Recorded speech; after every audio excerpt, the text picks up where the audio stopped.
ঢাকা বিশ্ববিদ্যালয়ের শিক্ষার্থীরা আমাদের উপর নেতৃত্বের আমানত রেখেছে।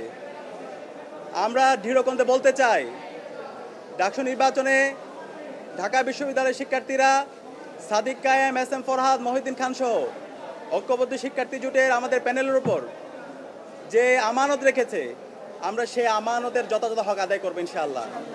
আমরা কথা দিচ্ছি, আমাদের শিক্ষার্থীদের যে স্বপ্নের ক্যাম্পাস, সেই স্বপ্নের ক্যাম্পাস বিনির্মাণ না হওয়ার আগ পর্যন্ত আমরা থামবো না। আমরা আমাদের লড়াই চালিয়ে যাবো ইনশাআল্লাহ। আমি ডাকসুর ভিপি হিসাবে আপনাদেরকে আমি পরিচয় দিতে চাই না। ঢাকা বিশ্ববিদ্যালয়ের শিক্ষার্থীদের কাছে আমি ডাকসুর ভিপি হিসাবে পরিচয় দিতে চাই না। আমি একজন, আমার বোনের একজন ভাই হিসাবে আমাকে পরিচয় দিতে চাই। আমার একজন ছোট ভাইয়ের বড় ভাই হিসাবে আমি পরিচয় দিতে চাই। আমার একজন বড় ভাইয়ের স্নেহের ছোট ভাই হিসাবে পরিচয় দিতে চাই। আমার বন্ধুর একজন বন্ধু হিসেবে পরিচয় দিতে চাই। আমার শিক্ষকের একজন ছাত্র হিসাবে আমি আমাকে পরিচয় দিতে চাই।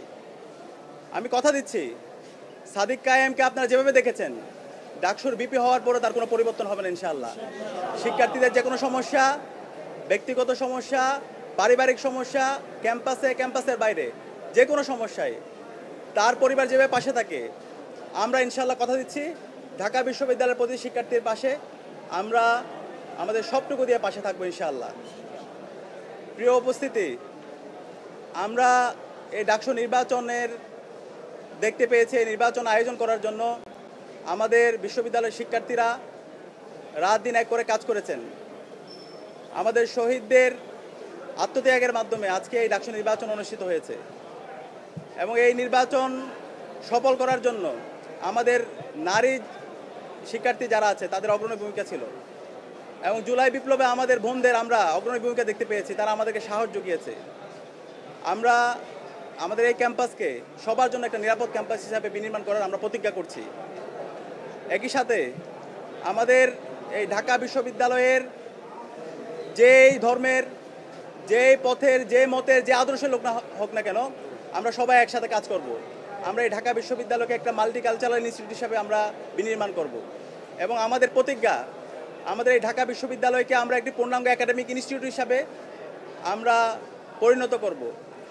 একজন বিশ্ববিদ্যালয় শিক্ষার্থী প্রথম বর্ষ থেকে তার চমৎকার একাডেমিক এনভায়রনমেন্ট এখানে পাবে, গবেষণার পরিবেশ থাকবে, তার আবাসন নিয়ে ভাবতে হবে না, তার খাদ্যের নিরাপত্তা থাকবে, স্বাস্থ্যের নিরাপত্তা থাকবে এবং আমাদের নারীদের জন্য একটা নিরাপদ ক্যাম্পাস হিসেবে আমরা গড়ে তুলব।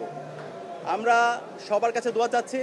সারা দেশের মানুষ আমাদের জন্য দোয়া করেছেন, আমাদেরকে পরামর্শ দিয়েছেন, বিশ্ববিদ্যালয়ের শিক্ষার্থীরা আমাদেরকে পরামর্শ দিয়েছেন। আমরা কথা দিচ্ছি, শিক্ষার্থীদের যে আকাঙ্ক্ষা তাদের সেটাই আমাদের আকাঙ্ক্ষা, শিক্ষার্থীদের ভয়েসে আমাদের ভয়েস, শিক্ষার্থীদের প্রত্যাশায় আমাদের প্রত্যাশা।